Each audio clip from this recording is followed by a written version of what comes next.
নমস্কার বন্ধুরা, আমি সুপর্ণা। তোমরা সবাই কেমন আছো? আশা করি খুব খুব ভালো আছো। আমার চ্যানেলের নতুন একটা ব্লগে অনেক অনেক ওয়েলকাম। যথারীতি ভেলোরের আমার সেকেন্ড দিন আজকে, দ্বিতীয় দিন। তো এখন যাচ্ছি সিএনজিতে, সকাল 7:30 বাজে। কিছু টেস্ট আছে আজকের, তো 7টায় গেলে ভালো হতো। একটু দেরি হয়ে গেছে, শরীর ভীষণই খারাপ আমার। ঠান্ডা লেগেছে, ঠান্ডা কিছুতেই সারতে চাইছে না। আর রাত্রিবেলা ওষুধ খেয়েই শুয়েছি। চল এখন আমি বেরিয়ে পড়ছি। মাথা টাথা পুরো যন্ত্রণা করছে। আমার গলার আওয়াজে বুঝতেই পারবেন কতটা এখনো আমার ঠান্ডা লেগে আছে। গেছিলাম 7:30 নাগাদ, এখন ঘড়িতে বাজে 11:15। অবশেষে হোটেল রুমে ফিরেছি। ভীষণ টায়ার্ড। বাইরে যেমন গরম, হসপিটালে সেরকম হ্যারাসমেন্ট, আর কি বলবো। সকাল থেকে কিচ্ছু খাওয়া নেই আমার আর উৎসার। মেয়েকে একটা শুধু ওই চকলেট হট চকলেট কিনে দিয়েছিলাম। ওর কিছু খেতে চাইলো না। ও তো ফার্স্ট টাইম এইসব দেখে ওর না বিশ্বাস উঠে যাচ্ছে আমার মেয়ের, যে এত টাইম লাগে। তারপর ও প্রথমত এই করিডোর দিয়ে ওই করিডোর যাচ্ছে, এই বিল্ডিং থেকে ওই বিল্ডিং, ও কিছু চিনতে পারছে না, বুঝতে পারছে না। বেচারা থতমত খেয়ে যাচ্ছে। ওকে জল আনতে পাঠিয়েছি দোকানে, সেটাও কিনতে পারছে না। ওদের ওই সব দেখে এতটা ভয় পেয়ে গেছে মেয়ে।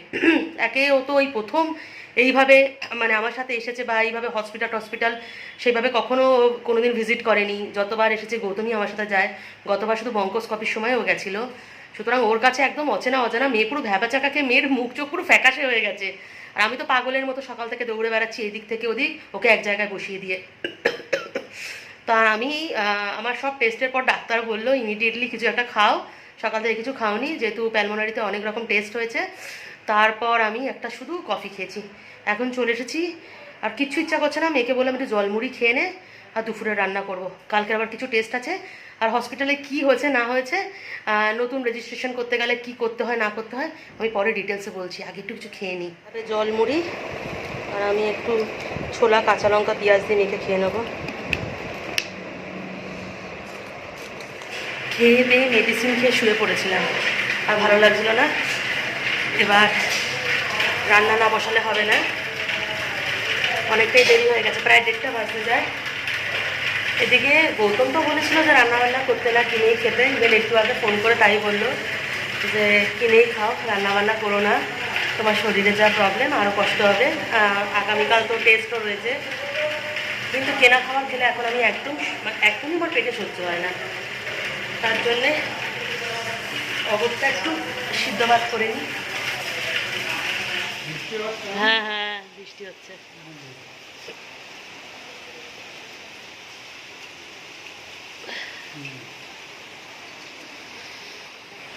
কলকাতায় তো বৃষ্টি দেখেই আমি ভেলোরে এসেছিলাম।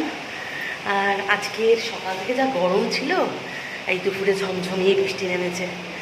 বৃষ্টিটা দেখে একটু শান্তি পেলাম। অন্তত খেয়ে দিয়ে ভাত ঘুমটা ভালো করে দিতে পারবো। আর বিশাল গরম ছিল সকালবেলাটা, অস্থির লেগে যাচ্ছিলো হসপিটালে। তো যা বৃষ্টি হচ্ছে, যা মেঘ ডাকছে, অনেকক্ষণই বৃষ্টি হবে মনে হচ্ছে। এখনও আমাদের ভাত খাওয়া হয়নি। আমার স্নানটা কমপ্লিট হয়েছে, সিদ্ধ ভাত করেছি, আর বেশি কিছু করিনি। এবার মা মেয়ে খেতে বসবো। আজকের আমাদের লাঞ্চ মেনু ভাত, আলু সিদ্ধ, এদিকে ডাল মাখা পেঁয়াজ আর লঙ্কা দিয়ে, আর ডিম ভাজা, ব্যাস। ভাত খেয়ে এখন বেদানা নিয়ে বসেছি। বেদানাগুলো অবশ্য কলকাতা থেকেই এনেছি, গৌতমবাবু কিনে পাঠিয়েছে তো কষ্ট করে, তাই খেয়ে নিচ্ছি। একা একা বেদানা খেয়ে নিজের শরীরে রক্ত করে আমার লাভ নেই। আমার সাথে যে বডিগার্ড এসেছে, বডিগার্ডকে এখন সুস্থ রাখতে হবে, রক্ত করাতে হবে। বডিগার্ড শুয়ে শুয়ে খাচ্ছে, বডিগার্ডকে আমি সেবা করছি। ঠিক আছে? কি সুখ,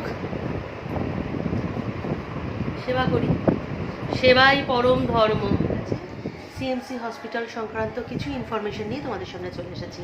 তো প্রথমেই বলি, যারা ভাবছো এই মান্থে আগস্টে গাইনো ডিপার্টমেন্টে ডাক্তার দেখাবে বা প্রাইভেট ক্লিনিক বুক করবে ডাক্তারের গাইনো ডিপার্টমেন্টে, তাদের বলে রাখছি সেপ্টেম্বরের 8 তারিখের আগে পর্যন্ত কোনো গাইনো ডিপার্টমেন্টের কোনো ডাক্তার প্রাইভেট ক্লিনিকের কিন্তু অ্যাভেলেবেল নেই। কারণ আমি মেয়ের জন্যই গেছিলাম। আমি অনলাইনে কলকাতা থেকে চেষ্টা করেছি, পাইনি। আমি ভেবেছিলাম হয়তো এইখানে এসে পেয়ে যাব, কিন্তু এইখানেও আজকে সারাদিন দৌড়াদৌড়ি করে সেই একই রেজাল্ট। 8 তারিখের আগে পর্যন্ত, সেপ্টেম্বরের 8 তারিখের আগে পর্যন্ত কোনো ডাক্তার অ্যাভেলেবেল নেই গাইনো ক্লিনিকের, মানে প্রাইভেট ক্লিনিকের।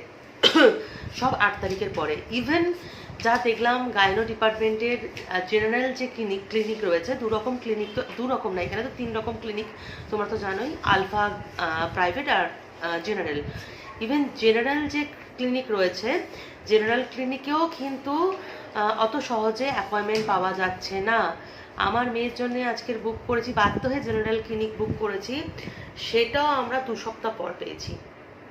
এত দৌড়াদৌড়ি করেও 2 সপ্তাহ পর, কারণ কোনো মতেই ওরা দিতে পারছে না, বলছে এতটাই নাকি প্রেশার, ওরা নাকি পারবে না। এটাই হচ্ছে ফার্স্ট ইনফরমেশন। যারা ভেবে আসছো যে অনলাইন বুকিং হচ্ছে না বা অনলাইন অ্যাপয়েন্টমেন্ট পাওয়া যাচ্ছে না গাইনো ডাক্তারের, সিএমসিতে এসে এইখানে সিলভার গেট বা তৎকালে দৌড়াদৌড়ি করে হয়তো পাওয়া যেতে পারে, একদমই ভুল ধারণা। এটা কিন্তু এখন আর সম্ভব নয়। সেপ্টেম্বরের 8 তারিখ পর্যন্ত, 8 তারিখের আগে পর্যন্ত প্রাইভেট ক্লিনিকের কোনো ডাক্তার গাইনোতে পাবে না। ইভেন জেনারেল যে ক্লিনিক, সেখানেও কিন্তু বেশ রাশ চলছে, মানে অত সহজে কিন্তু গাইনো ডিপার্টমেন্টের ডাক্তার পাওয়া যাচ্ছে না। কারণটা কিন্তু আমরা জানি না, ওরা যেটা বললো, ইনফরমেশন দিল সেটাই। এবার বলি, গতবার আমি ব্লাড টেস্ট করতে, গতবার যখন এসেছিলাম, মানে 2-2.5 মাস আগের কথা বলছি, আমি ওই এপ্রিল আর মেটা আমি সিএমসিতেই কাটিয়ে গেছি, ভেলোরে কাটিয়ে গেছি। সিএমসি বলছি, সিএমসিতেই কাটানো, ভেলোরে আসা মানে তো হসপিটালে এতক্ষণ কাটানো, যে লজে কম থাকা হয়, হসপিটালে বেশি থাকা হয়। যাই হোক, তো আমি সে সময় শেয়ার করেছিলাম ব্লাড টেস্টে একটা বিশাল লাইন পড়ছে, আমি জানি না কেন। অন্য কোনো টেস্টে অতটা প্রবলেম হয় না, কিন্তু ব্লাড টেস্টে সে ভীষণ একটা প্রবলেম হচ্ছে, বিশাল লাইন পড়ছে, আমি জানি না কেন। আগে কিন্তু আমি এত বছর ধরে ট্রিটমেন্ট করতে এসেছি, কখনো দেখিনি। এই 2026-এ যখন আমি ফার্স্ট টাইম মানে এপ্রিলে ঢুকলাম, তখন দেখলাম যে প্রায় 200-300 জনের পিছনে দাঁড়িয়ে থেকে আমাকে ব্লাড টেস্ট করতে হয়েছিল। আর এবারেও আজকেরও সেম একই ঘটনা ঘটেছে, যে আমাকে প্রায় 200-300 জনের পিছনে লাইন দিয়ে ব্লাড টেস্ট করতে হয়েছে। মানে আমি 7:30 থেকে 9টা পর্যন্ত শুধু লাইনেই দাঁড়িয়ে থেকেছিলাম। 7:30 থেকে 9টা, মানে ভাবা যায়, সে লাইনটা এগোচ্ছেই না। এছাড়া তো ভীষণ ম্যানেজমেন্টের প্রবলেম রয়েছে। আমি জানি আমি এই কথাগুলো সিএমসি নিয়ে যখন বলবো, যারা সিএমসিতে বহুদিন ধরে ট্রিটমেন্ট করে এসেছো, তারা সঙ্গে সঙ্গে আমাকে কমেন্টস করবে যে এর মতো ট্রিটমেন্ট হয় না বা এর মতো ভালো হসপিটাল হয় না। একদমই ঠিক কথা। আমি সিএমসি ট্রিটমেন্ট বা হসপিটালের যে পরিষেবা যেটুকু দেওয়া হয় সেটা নিয়ে বলছি না, কিন্তু কিছুটা ম্যানেজমেন্টেরও প্রবলেম রয়েছে। যখন পেশেন্ট সংখ্যা বেড়ে যাচ্ছে, সেই ক্ষেত্রে আমার মনে হয় দেখাশোনাটাও বেশি একটু ভালো করে করা উচিত। এত লাইন ম্যানেজমেন্টের প্রবলেম, যারা আমরা দাঁড়িয়ে আছি তো দাঁড়িয়ে আছি, আর যারা ইললিগালভাবে লাইনে ঢুকে পড়ছে তো ঢুকে পড়ছে। আমি প্রচুর সাউথের এখানকার মানুষদের দেখলাম, যারা তামিলভাষী, তারা ওই লাইনের মাঝখানে ঢুকে পড়ছে, এবং তাদের সাথে কোন ভাষায় ঝগড়া করবো বোঝা যায় না, কোন ভাষায় কথা বলবো বোঝা যায় না, তারা ঢুকে পড়ছে। তার মধ্যে তো এদের সিকিউরিটিদের সাথেও কথা বলে ঢুকে পড়ছে, সে তো আছে।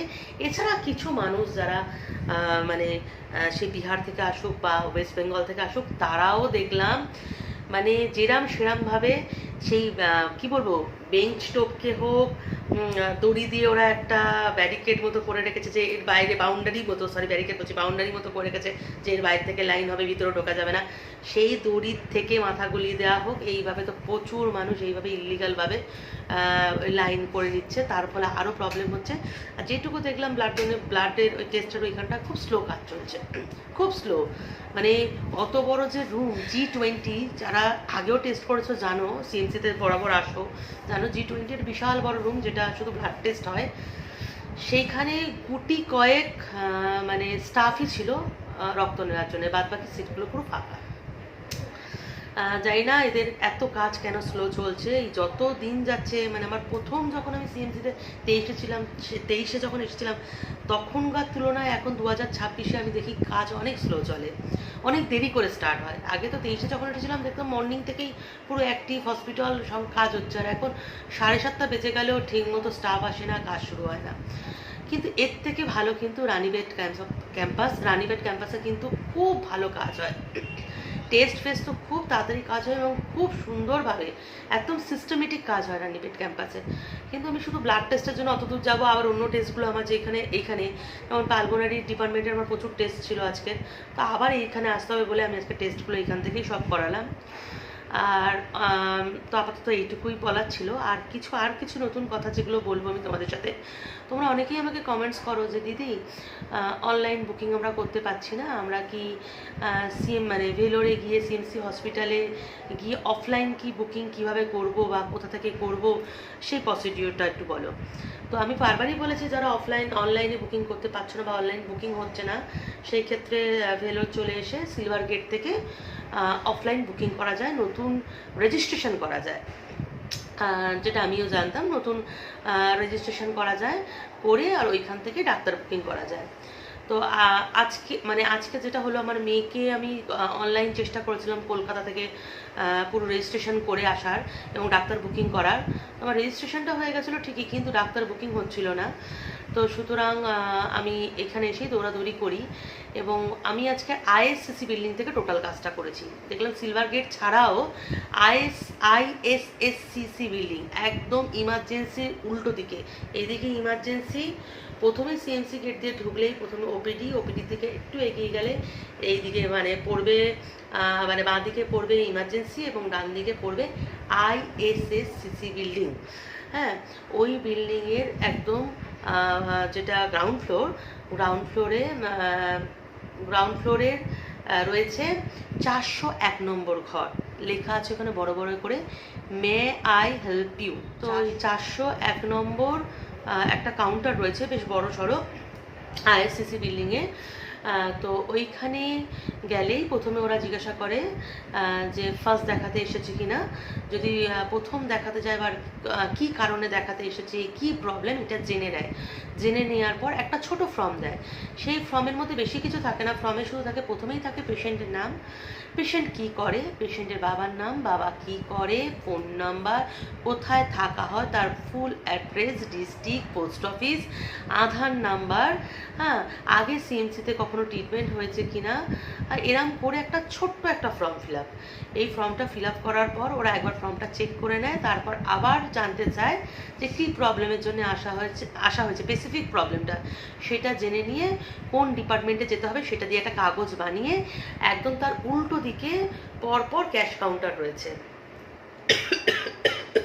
4 থেকে 14, এই পরপর ক্যাশ কাউন্টারে চলে যেতে বলে এবং সেইখান থেকে কাউন্টারে গেলে ওই প্রাইভেট ক্লিনিক নিতে পারা, যার যেরকম সামর্থ্য, কি যে প্রাইভেট ক্লিনিক নেবে, প্রাইভেট ক্লিনিকে ডাক্তারের ভিজিট হচ্ছে 990।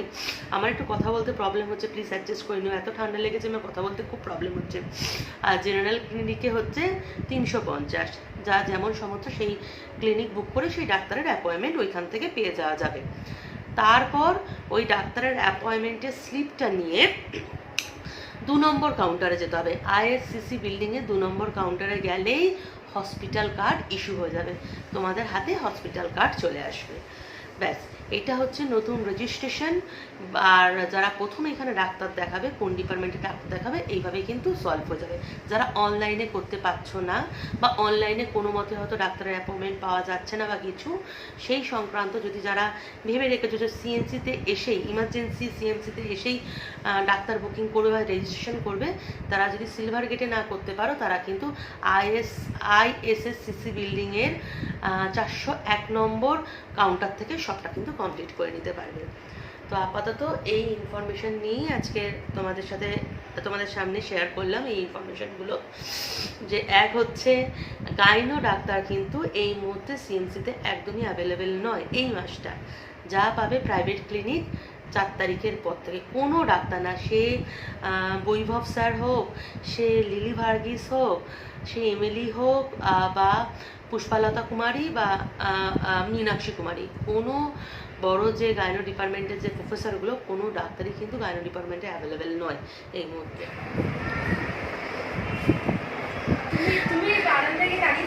না তো, না না, আইয়ে আপকা ইন্তজার হ্যায়। যেই দেখেছো নেওয়া হয়ে গেছে, টাক করে ঢুকে গেছো। কি ভাবো বলো তো আমাকে তুমি? না, আমার এত চোখে কানা বলে আমি এত কানা। আচ্ছা তুই তুই অত দূর থেকে দেখতে পেলি? আমি মুখ না দেখতে পাই, আমি দেখছি কেউ এরকম ভাবে দেখছে। হ্যাঁ আমি তা তুই বলিস, তুই যে খালি বলিস যে তুই নাকি চোখে দেখতে পাস না। বাবা স্পষ্ট দেখতে পাই না, কিছু তো ইমাজিন, কিছু তো মানে তা অন্য কেউ তো থাকতে পারে, আমি একাই ছিলে মামা। তুমি চুপ থাকো, আমি যেই নিয়ে ঘুরেছি অমনি ফট করে এলো কেউ চলে এলো। আমার খুব চিন্তা থাকে তুই কি করছিস, তুই ভয় পাস যা। উফ, তুই যে এই কাজটা করেছিস, আমার ইচ্ছা পূরণ করলি, গিয়ে ফুচকা নিয়ে এসেছিস। কত নিয়েছে? 20 টাকা কত ফুচকা? 6টা। 20 টাকার 6টা? আমি 50 টাকা নিয়ে এসেছি। 50 টাকার ফুচকা নিয়ে এসেছিস? বাহ। আলুটা ভরে দেয়নি? না আলু ভরা দেবে না, ওরও আমি কাস্টমার চলে এসেছে। আচ্ছা ঠিক আছে, ভরে একটা খেয়ে নাও, তুমি আচ্ছা ভরে খাও। আচ্ছা ঠিক আছে, একটা থালাতে আমি ভরে দিচ্ছি। দিদি ভাই কটা ফুচকা খাবেন? আমি তো এনেছি ভাগে। কটা করে খাবেন দিদি ভাই বলুন তাদের? প্রচুর পেঁয়াজ দিয়েছে রে। তো মটর নেই, ছোলা নেই, শুধু আলু আর পেঁয়াজ।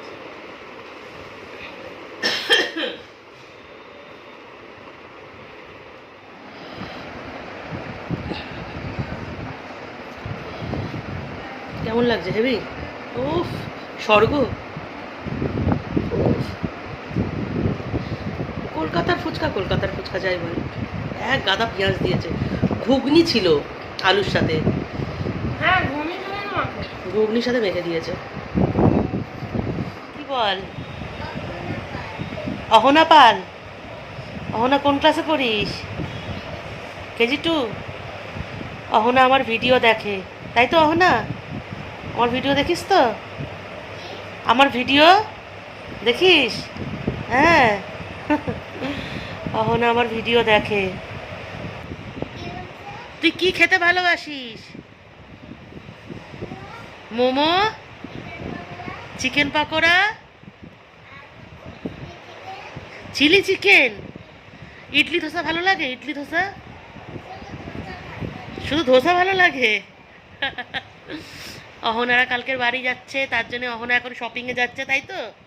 জিনিসপত্র কিনতে হবে, খেলনা কিনবে। সত্যি তো, জামা কিনে কি হবে বল? খেলনা কিনতে হবে। আগেরবারও তো অনেক জিনিস কিনেছিলি, সেগুলো কি করলি? সব নষ্ট করে ফেলেছিস এই 2 মাসেই? আমার নাম কি মনে আছে তো? যা আবার ভুলে গেছিস? কালকে জিজ্ঞাসা করলি, কালকে ওর বাবাকে জিজ্ঞাসা করেছে যে ব্লগ করে ওই দিদিটার নাম কি। আমি তখন বললাম আমিও তোর বাবারও দিদি, তোরও দিদি, আমি তোর আন্টি হই, সুপর্ণা আন্টি, তাই তো? আমি হ্যাঁ, দিদির নাম, দিদি তোমার নাম কি দিদি বলে দাও? হ্যাঁ, দিদির নাম উৎসা।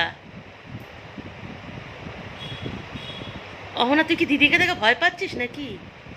ভয় পাচ্ছিস না? অহনাকে যত বলছি ভিতরে আয়, অহনার মানে গেটের ওই বাউন্ডারি থেকে এদিকে আসতেই পারছে না। ওইখানে লক্ষণ রেখা অহনার। অহনার বাবা বলে দিয়েছে কারোর বাড়ি যেতে না, তাই তো? ওর বলছে হ্যাঁ। ওর মা বাবাও ভীষণ ভালো মানুষ, ওনারা বহুদিন ধরে আমার ভিডিও দেখে। এইখানে এসে দেখা হয়ে গেছে, গতবারও দেখা হয়েছিল, এবারও দেখা হয়ে গেছে। সকালের ভাত আলু সিদ্ধ ছিল মানে আছেও, আর ইচ্ছা করছে না খেতে, আর রান্না করতেও ইচ্ছা করছে না। শেষে মা আর মেয়ে আজকের রাতে ওয়াই সিদ্ধ করে খাচ্ছে। আমার মানে বিকাল থেকে শরীরটা বেশ খারাপ হয়েছে, মানে এগুলো আমার রান্নাবান্না বেশি করতে হবে না। তো ভেবেছিলাম যে একটুখানি গিয়ে কিনে খাবো, তারপর আমি ভাবলাম কালকের টেস্ট বা কিনে খেয়ে যদি পেট ছেড়ে দেয়, টেস্ট আর করা যাবে না। সুতরাং এটাই বেস্ট অপশন। তো আজকে ভিডিওটা এখানটাই এন্ড করছি। আর ডিম সিদ্ধ করতে দিয়েছি, ডিম সিদ্ধ এখনো হয়ে ওঠেনি, আগে ওয়াই খেতে শুরু করে দিয়েছি। তো আজকে ভিডিওটা এখানেই এন্ড করছি। সবাই ভালো থেকো, সুস্থ থেকো, চলো গুড নাইট।